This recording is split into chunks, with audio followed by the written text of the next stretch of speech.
Hey everyone, it's May 14th, and that means that if today's your birthday, you share it with Venezuelan serial killer Dorángel Vargas, known as El Comagente, Spanish for the People Eater, who killed and ate more than a dozen victims in the 1990s. And that is him right up there, and I'd like to apologize for my terrible Spanish pronunciation. Born in 1956, Vargas grew up in a family of poor farmers who believed that he was possessed by evil spirits. He frequently got into legal trouble as a child, with early arrests for theft of chicken and cattle. His family were members of a paramilitary group known as the Venezuela Liberation Force, who fought against government troops that were largely deployed to prop up the interests of multinational oil companies. Vargas grew to be destitute, living on the streets of San Cristobal. He became a heavy user of drugs and alcohol, and in 1995 he was arrested and imprisoned in a psychiatric hospital for killing and eating parts of another homeless man.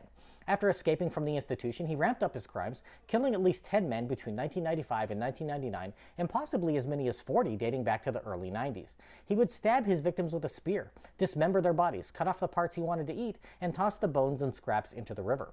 Police initially thought that there was a death cult in the area or that a drug cartel was dumping human remains in the park, but after further investigation, they realized all the victims were locals with no ties to the drug trade. Investigators narrowed in on Vargas as a suspect and found a shack where he had been living. When they searched it, they discovered multiple containers filled with body parts. After his arrest, Vargas gave a televised interview in which he stated, "Sure, I eat people. Anyone can eat human flesh, but you have to wash it and garnish it well to avoid diseases. I only eat the parts with muscles, particularly thighs and calves, which are my favorite. I make a very tasty stew with the tongue, and I use the eyes to make a nutritious and healthy soup. Human meat is nice, but I also eat all kinds of meat, dogs, cats, lizards.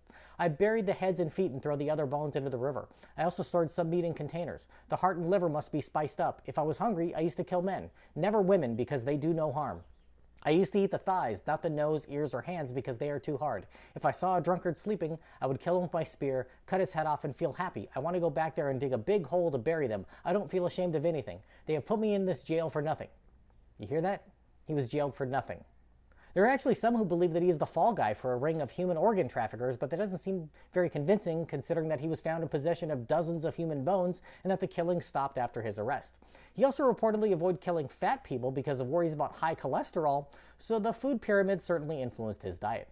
Vargas has been in jail since 1999, and it seems unlikely that he will ever be formally tried or released due to his mental state, but that hasn't stopped him from killing, as he was involved in a prison riot during which he killed and dismembered 2 fellow prisoners. If this is your birthday, I hope you have a great day. Leave me a comment saying I wish you a happy birthday. If you know someone whose birthday it is today, send them this video so they can find out all about their birthday twin. And to Dorángel Vargas I say, happy birthday, you bastard.